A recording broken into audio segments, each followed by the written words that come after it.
paz do Senhor, meus amados irmãos, alunos da Escola Bíblica Dominical. Chegamos na lição de número 3, essa lição abençoada que nós estamos estudando sobre a carta do apóstolo Paulo aos Efésios, graças a Deus. E chegamos na lição então de número 3, eleição e predestinação, 19 de abril de 2020, e é um tema muito relevante, muito importante para mim, para você, professor de Escola Bíblica Dominical, você aluno da Escola Bíblica Dominical. Essa é uma temática extremamente relevante para todos nós.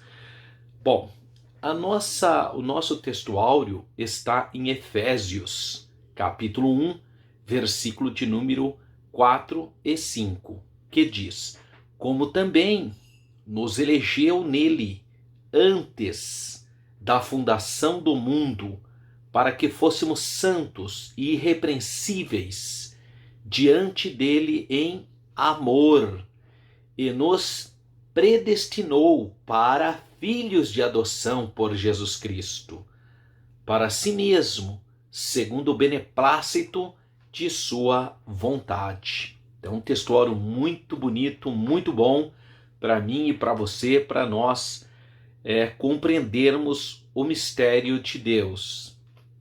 Verdade prática, segundo a sua presciência. Essa palavra é muito importante. É importante que você entenda o significado da palavra presciência. Deus elegeu e predestinou para a salvação os que creriam e perseverariam na fé em Cristo Jesus. Isso tem a ver com a presciência de Deus. Isso é importante compreendermos. Vamos pensar um pouco então nesse riquíssimo textuário, né? O contexto desse textuário está no primeiro capítulo da epístola do apóstolo Paulo aos Efésios, entre os versículos 3 a 23, a respeito das bênçãos de Deus em Cristo Jesus. E Jesus é o autor da nossa redenção, é a cabeça da igreja, graças a Deus. Então a eleição é Deus escolhendo em Cristo um povo para si mesmo, e a predestinação diz respeito ao que Deus planejou antecipadamente fazer com que aqueles que foram escolhidos permanecessem naquele propósito. Como também nos elegeu, diz o nosso textuário, como também nos elegeu nele, antes da fundação do mundo, para que fôssemos santos e irrepreensíveis diante dele em amor. Veremos então, com base no livro do pastor Silas Daniel, nós vamos analisar 6 verdades fundamentais para entendermos corretamente a doutrina da eleição. Então, a primeira verdade que nós encontramos aí: a doutrina da eleição começa com a eleição de Cristo. Aí nós temos, então, a eleição de Cristo. Com a eleição de Cristo, e culmina com a igreja. A eleição de Cristo é Israel e culmina com a igreja. A eleição da igreja é cristocêntrica. A eleição da igreja, como a de Israel, é corporativa e condicional. A eleição de indivíduos ocorre na Bíblia apenas em relação à chamada ministerial. Então é importante nós entendermos isso. É importante porque senão tem gente que tem aquele costume de achar que pessoas foram predestinadas para a salvação e predestinada para a condenação. E isso não existe. A Bíblia não fala nada de predestinação para condenação. A Bíblia fala de predestinação para a salvação, para sermos filhos de Deus. Então a doutrina da eleição começa com a eleição de Cristo. A base da doutrina da eleição é Cristo, eleitos em Cristo. A eleição de Israel e da igreja começam também com a eleição de Cristo. Não por acaso, então, o Senhor Jesus é designado no Antigo Testamento e também isso é corroborado no Novo Testamento. Jesus é chamado de o eleito, ou o escolhido, às vezes aparece como desejado. Por quê? Cristo é o eleito. Cristo é o eleito. Ele é designado, então, na Bíblia, de preeminente, de pedra viva, principal de esquina, de servo do Senhor, de precioso, de amado. Então são termos que aplicam para a sua eleição. Após a eleição de Cristo, aí segue-se a eleição de Israel. Então, após a eleição de Cristo, Deus precisava eleger uma nação, um povo, e através do qual, então, o Messias viria e que seria também o canal de bênção de Deus para a transmissão da mensagem divina para a humanidade, preparando o caminho para a chegada do Salvador. Dá-se da eleição de Israel o texto bíblico, então daí se dá, né? Por isso que é chamado Israel, né? Porque por causa desse propósito de Deus dar o Messias. O texto bíblico que fala diretamente sobre a escolha de Israel está em Deuteronômio 7, 6, 8.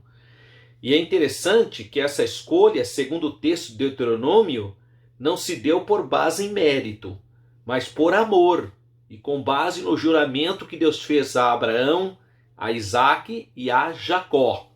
Graças a Deus. O que é reforçado então com a profecia de Isaías no capítulo 44. Versículos 1, versículo 1 do capítulo 44 de Isaías e 45, versículo 4, dentre outras passagens. Essas promessas também se encontravam em Gênesis, capítulo 12, por exemplo, quando Deus fala para Abraão que do descendente de Abraão todas as famílias da terra seriam abençoadas. Bom, a eleição da igreja é condicional, cristocêntrica e corporativa.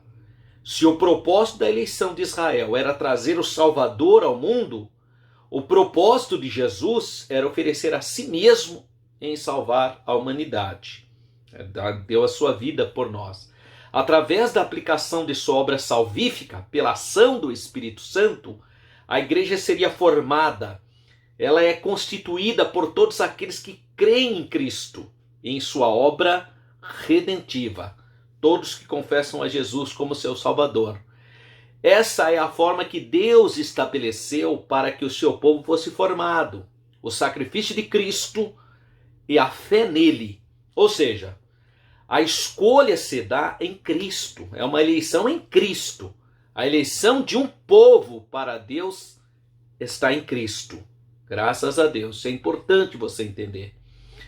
É isso que a Bíblia quer dizer quando afirma que o eleito de Deus, Jesus, é a cabeça. E nós, a igreja, os que cremos nele, somos o corpo. Graças a Deus. Isso significa que somos eleitos também, por extensão. Cristo é o verdadeiro eleito, nós por extensão. Por isso que é eleito em Cristo, juntamente por estarmos nele. Estarmos no amado, conforme Efésios 1,6. A eleição, portanto, é cristocêntrica. Mas não é só isso. Ela também é corporativa. A Bíblia sempre fala da eleição para a salvação no plural. Deus nos elegeu. Nos elegeu, é plural, nos. Efésios 1,4. A única exceção que confirma a regra é Romanos 16,13, onde Rufus é chamado de eleito, mas no Senhor. E aí então também nos elegeu, então está tudo certo, né? É óbvio que se há eleição de um povo, há também eleições de indivíduo. A salvação não é impessoal. Todavia, quando o assunto é eleição, o foco bíblico recai invariavelmente sobre o grupo, sobre esse povo. Efésios capítulo 2, versículos 14 e 19. Então é importante entender isso. A eleição no sentido coletivo. Corpo. Efésios 1, 23 fala do corpo. Fala da eleição em família. Efésios 2, 19. Eleição no sentido de edifício. Efésios 2, 20. E aí é a palavra igreja. A igreja eleita, né, no sentido coletivo. Toda a epístola aos Efésios, por exemplo, trata os eleitos como um corpo, como um conjunto coletivo. Ou seja, o foco da eleição não é o indivíduo, mas o grupo, o corpo, a igreja, formado por todos aqueles que creem em Cristo e permanecerão até o fim no corpo, em comunhão com o corpo, portanto coletivo. Bom, a igreja, o projeto outrora secreto de Deus, mas revelado em Jesus Cristo, a revelação que Deus deu para o apóstolo Paulo. O apóstolo Paulo afirma, pela inspiração do Espírito Santo, que a igreja é um projeto secreto de Deus, concebido por ele desde a eternidade, antes da fundação do mundo, e manifestado plenamente somente após a manifestação do seu Filho, do Senhor Jesus. Foi o próprio Jesus que executou esse projeto, implantando a igreja na terra. E o Espírito Santo é quem faz o acompanhamento desse projeto glorioso chamado igreja. O reino que a igreja herdará foi preparado desde a fundação do mundo, bem como a salvação em Cristo. O projeto de imolação do Filho, como Cordeiro de Deus, foi concebido desde a fundação do mundo. Por exemplo, Apocalipse 13:8. A igreja é, portanto, um projeto divino, um projeto de Deus, um plano de Deus, fundada por Deus, mantida por Deus, graças a Jesus. Não à toa, ele a chama de minha igreja, e as Escrituras ainda denominam como igreja de Deus. A igreja do Senhor Jesus, que ele comprou com seu próprio sangue. Como podemos estar em Cristo? Um último ponto a ser tratado é o que significa estar em Cristo. E como podemos estar em Cristo? Estar em Cristo é estarmos unidos a Jesus, em comunhão com Ele, recebendo dele todas as bênçãos decorrentes dessa união, a começar da nossa redenção, justificação, certeza de salvação, regeneração, nova vida, nova mentalidade, processo de santificação. Quem está em Cristo, 2 Coríntios 5,17, quem agora está em Cristo, nova criatura é. As coisas velhas se passaram, eis que tudo se fez novo. Glória a Deus. E é abençoado com todas as bênçãos espirituais nos lugares celestiais, como diz Efésios 1,3, que foi o nosso último texto áureo da lição de número 2. E para estar em Cristo, o que é necessário para eu estar em Cristo? São necessários apenas duas coisas: fé e arrependimento. Crer, arrepender-se. Fé e arrependimento. Não por acaso, fé e arrependimento foram ordenados conjuntamente por Jesus a todos os pecadores na forma sintetizada de sua pregação na Galileia. Arrependei-vos e crede no Evangelho. Marcos 1,15. Eles são apresentados em conjunto porque fé e arrependimento são como um único ato. Ou melhor, são dois aspectos de um único ato, a fé salvífica. Esse termo sintetiza tudo porque o crer na Bíblia já implica o arrependimento. E por uma razão lógica muito simples, é preciso crer para se arrepender. Quando afirmamos que houve arrependimento sincero, isso significa que houve fé verdadeira. Não há arrependimento verdadeiro sem fé verdadeira. Não há fé verdadeira sem arrependimento verdadeiro. Não é possível. Fé pressupõe arrependimento. Arrependimento pressupõe a fé. Graças a Deus. Efésios, então, 1, 4, 5, que é o nosso texto áureo. A segunda parte diz: e nos predestinou para filhos de adoção por Jesus Cristo, para si mesmo, segundo o beneplácito de sua vontade. Então o verbo predestinar é proorizo, ocorre 6 vezes no Novo Testamento, uma vez em Atos e nas outras cartas de Paulo. Esse verbo significa decidir antecipadamente e se aplica a propósito de Deus, compreendida pela eleição em Cristo.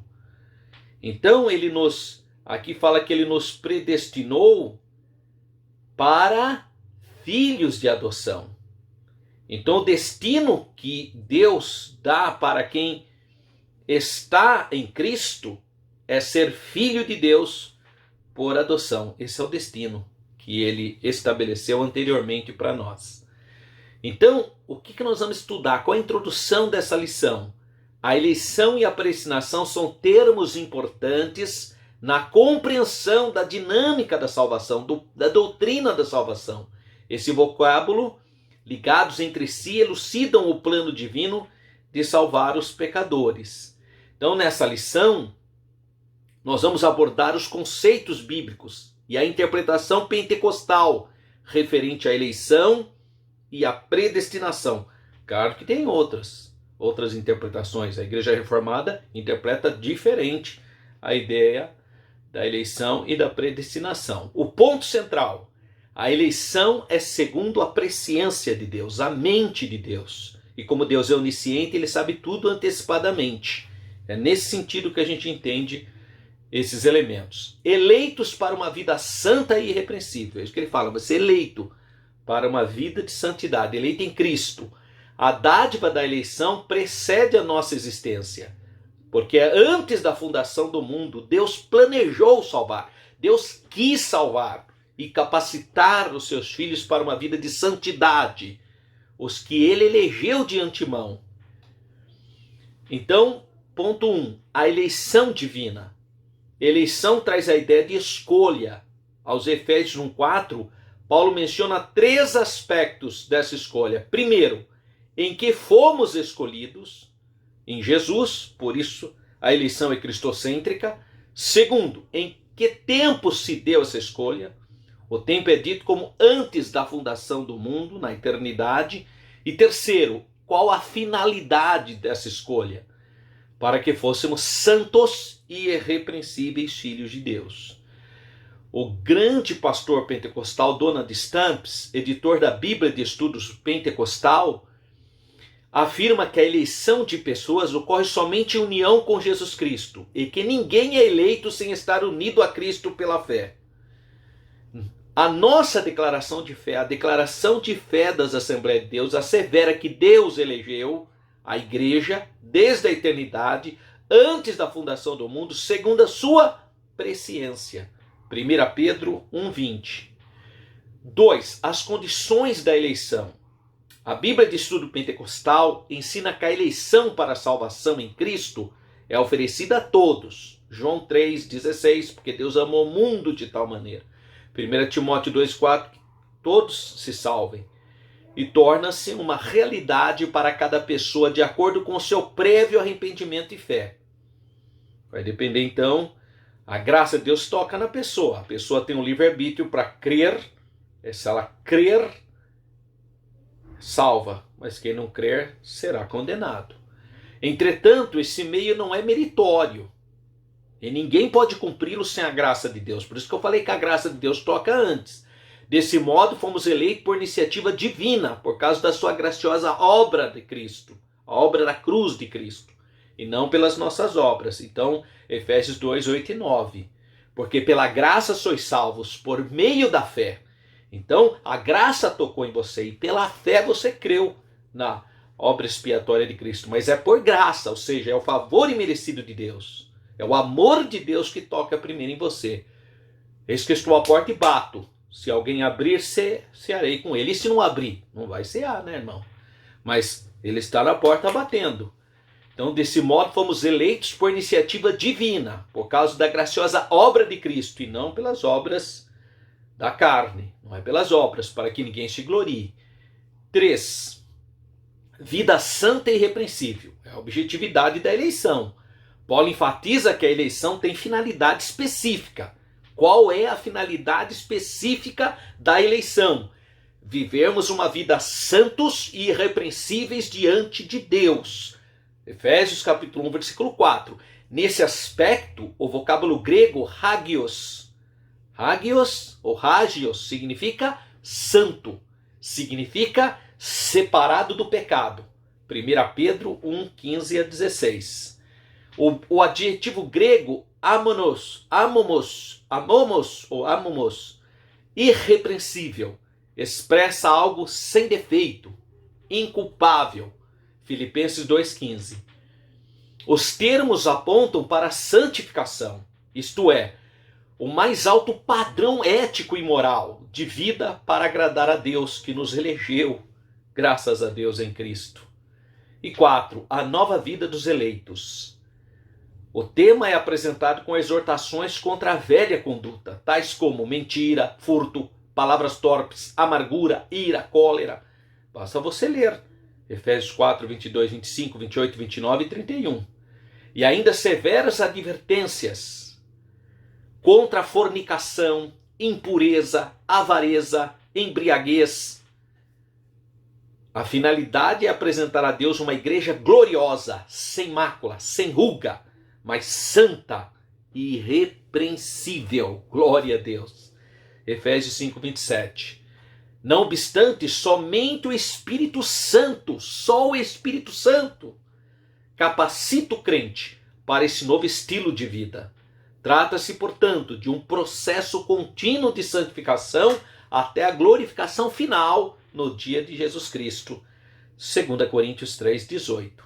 Então, o resuminho desse primeiro tópico. A eleição ocorre por iniciativa do próprio Deus, por causa da obra de Cristo, sem mérito humano. Glória a Jesus.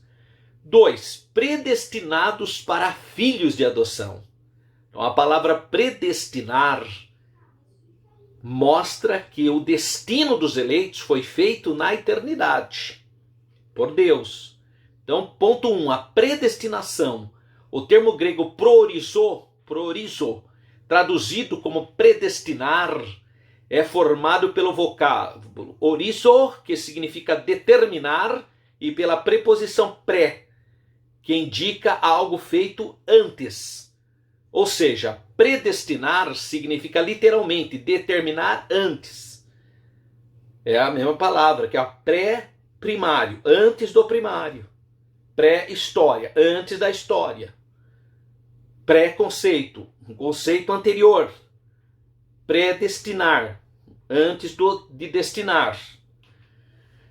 A Bíblia de Estudo Pentecostal esclarece que a predestinação se aplica aos propósitos de Deus, inclusos na eleição. Que a eleição é a escolha feita por Deus, mas em Cristo, de um povo para si mesmo. Então ele vai escolher através de Jesus. E que a predestinação abrange o que acontecerá ao povo escolhido por Deus, Efésios 1:5, por conseguinte, vamos de novo utilizar a declaração de fé das Assembleias de Deus. Ela ensina que a predestinação dos salvos é precedida pelo conhecimento prévio de Deus. Daqueles que diante do chamamento do Evangelho recebem a Cristo. Então quem que é o eleito? Aquele que crê em Jesus. Então, a graça de Deus se há manifestado trazendo salvação a todos os homens. Aquele que crê é o eleito. Então, aqueles que adiante do chamamento do Evangelho receberam a Cristo como seu Salvador pessoal e perseveram até o fim, claro, né? Logo, foi a vontade de Deus reconciliar os pecadores e torná-los seus filhos. Filhos por adoção. Paulo é o único escritor do Novo Testamento que emprega o termo adoção. Essa prática não fazia parte do sistema legal judaico, mas era comum entre o sistema romano. É perfeitamente conhecida entre os gregos. Assim, o apóstolo enfatiza que foi agradável a Deus inserir no plano da salvação a adoção dos eleitos como filhos, segundo o beneplácito da sua vontade. Ele ainda assinala que o amor foi que moveu o Pai a nos adotar. Se no outro tempo éramos estranhos e inimigos de Deus, agora estamos reconciliados com Ele em Cristo e somos seus filhos. Essa posição nos é imerecida. É graça. Contudo, aprove o Pai assim fazê-la. E 3. Os privilégios da adoção. Deus criou o ser humano para estar em comunhão com Ele. Mas o pecado rompeu essa dádiva divina, essa comunhão. Entretanto, em Cristo, o Pai reconciliou os homens, adotando-os os escolhidos. Nesse sentido, o apóstolo Paulo usa uma analogia da adoção na sociedade romana, em que o filho adotado recebia o direito ao nome e os bens de quem adotava. Esse sistema de adoção é comum no mundo romano. Você vê que até o imperador, o César, às vezes adotava um general adulto. Porque a gente pensa em adoção, na nossa mente vem a ideia de criancinha, não é? Você adota a criancinha. Mas nesse contexto de adoção, ele está falando de pessoas adultas. O próprio César adotava um general para ser o sucessor dele, tornava-se César depois que ele morria. Então é uma perspectiva diferente do mundo hoje, porque hoje quando fala adoção você já lembra de crianças, né? Mas nós estamos falando de adoção de adultos. Igualmente, na filiação divina, Deus predestinou as bênçãos de um novo nome e de uma nova imagem, a imagem de Cristo, aos eleitos. Lembra sempre no plural, é coletivo, né? Então Deus concede a redenção e a remissão de pecados e restabelece a comunhão com o pecador, dando-lhe o direito de chamar de meu pai, Abba, pai, papai. Isto é, o direito de ter intimidade com o Pai.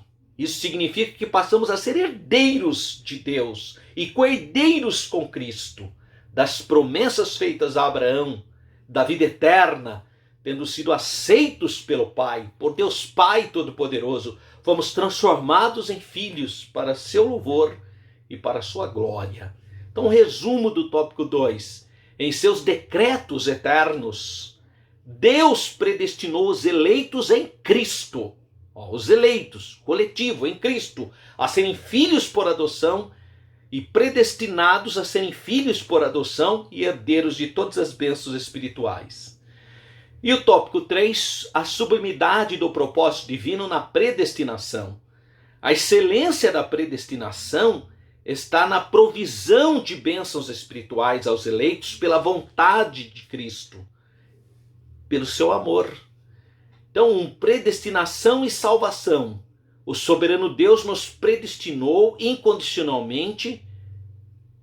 O soberano Deus não nos predestinou incondicionalmente pessoa alguma para a condenação. Você não encontra isso.